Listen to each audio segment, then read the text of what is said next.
So we are going to stay with this conversation, hoping to be joined in a few moments by the Deputy Minister of Defence, Bantu Holomisa. In fact, I'm told that Mr. Holomisa is with us now. Deputy Minister, good evening to you and thank you for your time. Before you wear your hat as Deputy Minister of Defence, can I just ask you, as a leader of a party whose roots are quite deep in the Eastern Cape, what's your understanding of crime in the Eastern Cape? Is it so out of control that indeed the ANC is justified in calling for the intervention of the South African soldiers? Good evening, Polly, and good evening to our viewers. Yes, I can confirm that the crime is out of control in the Eastern Cape. It was for this reason that I wrote to former Minister of Police Bheki Cele last year to come down and address the problems confronting the communities. Indeed, Bheki Cele and the Commissioner of Police and his top leadership came down to Mthatha and they engaged the communities. All what is being said has been said by the ANC spokesperson is 100% correct in terms of the lack of addressing the crime situation in the Eastern Cape. Again, this year, during the Lekgotla meeting of the new ministers last month, I raised the same issue with the Minister of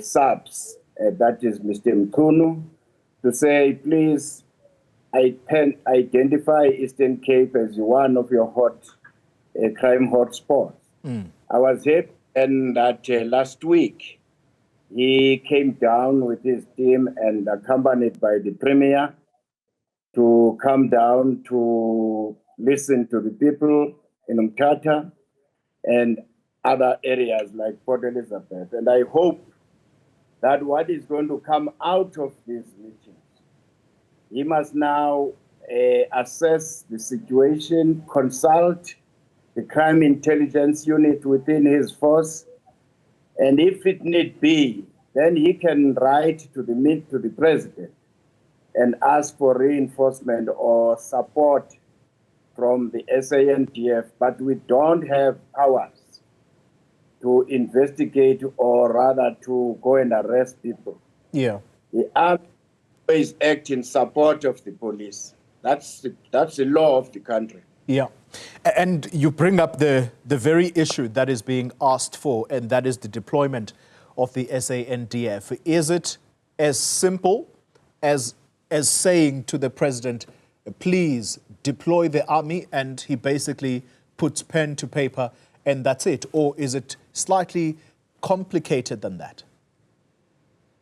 It's not complicated if the security in this case, the police services, approach the office of the president. And then the president, after careful consideration and approves, but before he does that, he has also to inform to inform Parliament. And then the soldiers would work with the police, but the police must make sure that they have had intelligence so that the soldiers will know why they are there. You can't just send soldiers to ming around without knowing what are they going to do. Yeah. Then we discuss.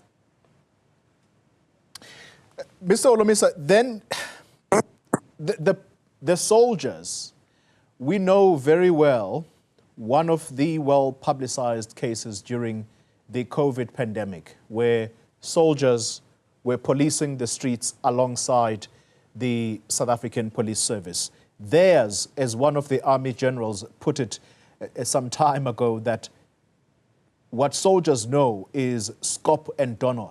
They don't know how to police. That case was so well publicized in that essentially someone was brutalized by the South African National Defence Force because they don't know how to police or play the role of being a policeman. Is that a good or bad thing, that armies must now police the streets in communities? That's precisely why the authorities must give clear orders to soldiers.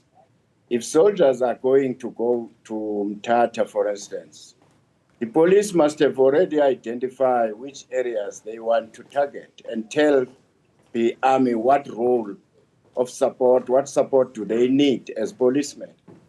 But if you are just going to tell people to move around the streets and so on, and they are sometimes intimidated or pelted by the public just to provoke them. But I can assure you this time around, the Defence Force, I'm sure they have learned a lesson from that statement of scope and donor. I don't think they will be behaving in the same way as they did. Finally, we know that the budget of the SANDF is quite thin, if it's probably an understatement. Do you think that they can afford to be on South Africa's streets over and above their other deployments? Well, if the situation is out of control and the situation needs urgency and intervention, normally a president would brief the Minister of Finance and Minister of Defence to say, there is this urgent matter, please make a plan. So there's no way that you would watch the country getting into chaotic situation and you say you cannot intervene because you don't have budget. It doesn't work like that when it comes to securing the citizens of a country. Bantu Holomisa is the Deputy Minister of Defence. Thank you very much for your time, sir. Also doubling up in this conversation as leader of the United Democratic Movement, a party with deep roots in the Eastern Cape. And he agrees with the Eastern Cape, with the ANC in the Eastern Cape, that crime is completely out of control in that province. Among one of those crimes is the issue of extortion. It's seriously getting out of hand in the country. That's where we're going to leave the conversation for this evening.